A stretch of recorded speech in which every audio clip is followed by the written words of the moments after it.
Halo semuanya, perkenalkan nama saya Salim Ali Rusedit, NIM 2112062026 dari kelas D12 semester 4 Prodi Pendidikan Guru Sekolah Dasar. Mata kuliah Inovasi Pembelajaran IPS SD dengan dosen pengampu yaitu Ibu Elina Yunita Saran, MPD. Di sini saya memenuhi tugas UAS dari beliau dengan tema Inovasi Pengembangan Media Pembelajaran Berbasis Digital Interaktif untuk Sekolah Dasar pada muatan IPS dalam kurikulum 2013. Mengembangkan teori tentang teori kecerdasan majemuk dan teori etika kesusilaan dari nilai dan moral dalam pembelajaran IPS. Yang pertama, teori kecerdasan majemuk, yaitu teori ini menyatakan bahwa individu memiliki berbagai jenis kecerdasan yang berbeda-beda dalam pembelajaran IPS. Guru dapat memanfaatkan berbagai jenis kecerdasan untuk mengembangkan kesadaran moral siswa seperti kecerdasan interpersonal, kecerdasan intrapersonal, dan kecerdasan moral. Selanjutnya yaitu teori etika kesusilaan, di mana teori ini mengajarkan bahwa nilai-nilai moral yang diterima oleh masyarakat merupakan hasil dari refleksi etis yang diterima terus-menerus. Dalam pembelajaran IPS, guru dapat membantu siswa memahami bagaimana nilai dan moral dihasilkan dalam masyarakat dan bagaimana nilai dan moral itu berubah seiring waktu. Di sini ada KI atau kompetensi inti, kemudian ada kompetensi dasar atau KD. Di sini materi yang akan kita bahas yaitu materi pada kelas 4 SD semester 2 dengan tema 7 Indahnya Keragaman di Negeriku, subtema 1 Keragaman Suku, Bangsa, dan Agama di Negeriku.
Keragaman suku dan bahasa Indonesia. Sejak dulu kala, bangsa Indonesia hidup dalam keragaman. Kalimat Bhinneka Tunggal Ika pada lambang negara Garuda Pancasila bukan cuma slogan. Bhinneka Tunggal Ika itu berarti berbeda-beda tetapi tetap satu. Kalimat Bhinneka Tunggal Ika terdapat dalam buku Sutta Soma karangan Empu Tantular. Empu Tantular hidup pada masa kerajaan Majapahit sekitar abad ke-14. Dalam buku Sutta Soma, pengertian Bhinneka Tunggal Ika lebih menekankan pada keanekaragaman agama dan kepercayaan di kalangan masyarakat Majapahit.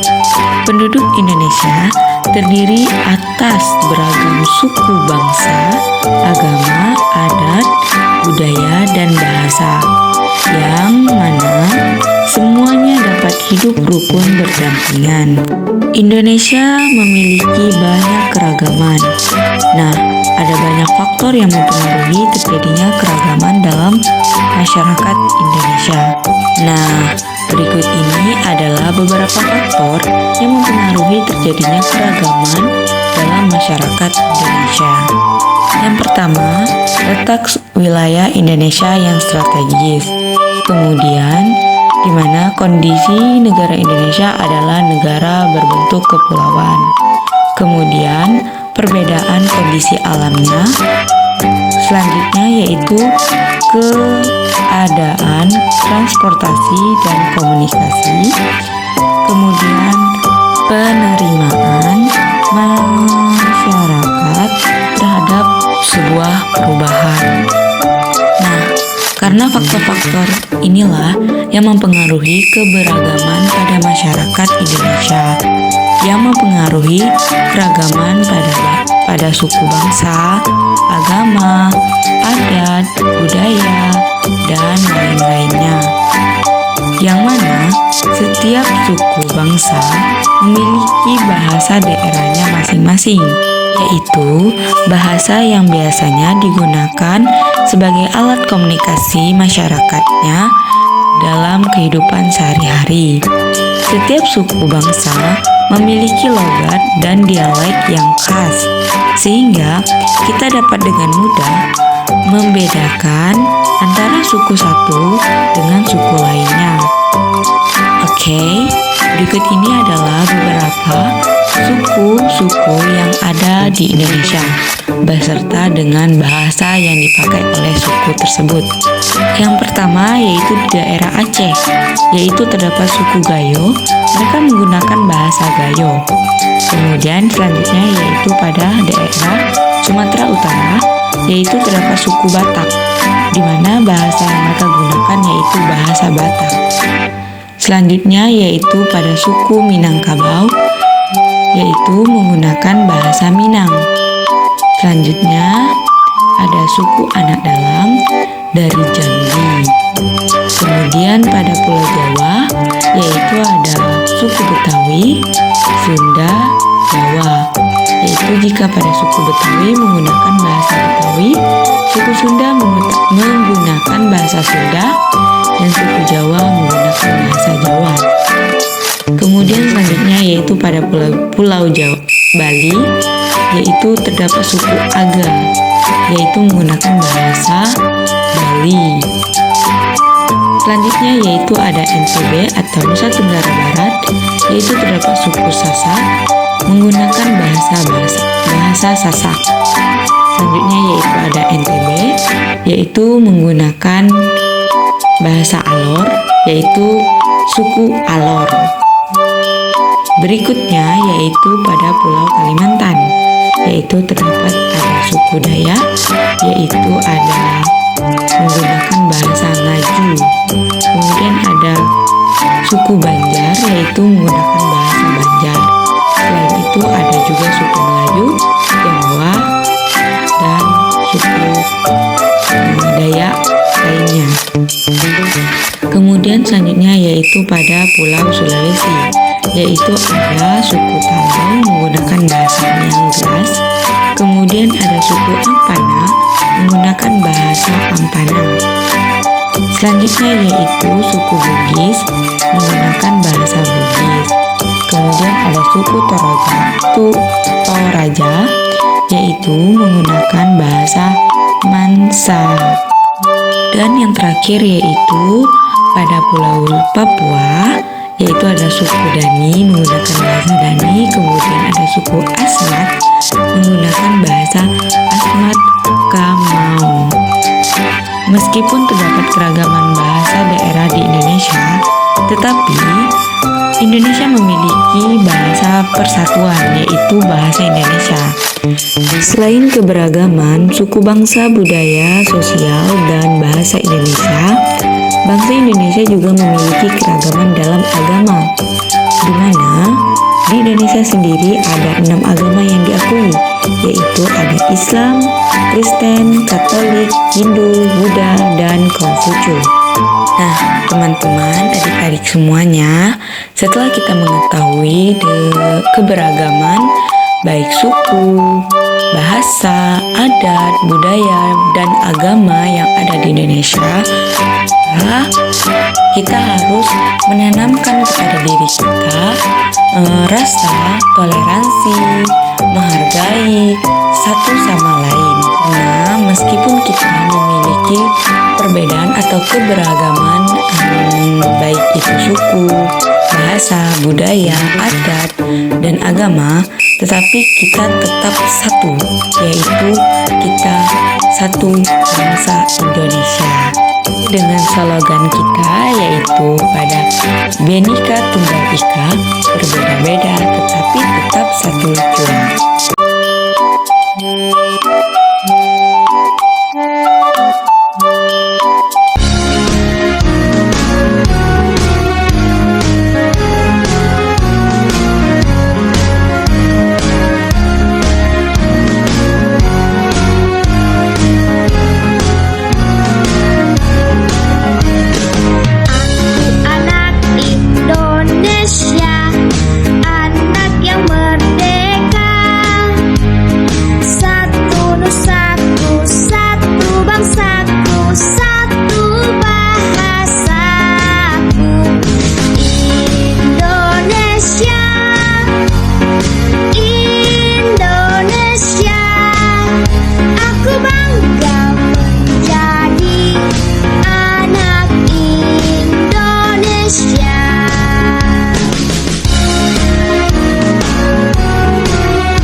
itu yang dapat saya sampaikan. Semoga apa yang saya sampaikan dapat bermanfaat dan dapat diimplementasikan oleh teman-teman, adik-adik semuanya dalam kehidupan sehari-hari. Baik, sekian dan terima kasih. Bye-bye.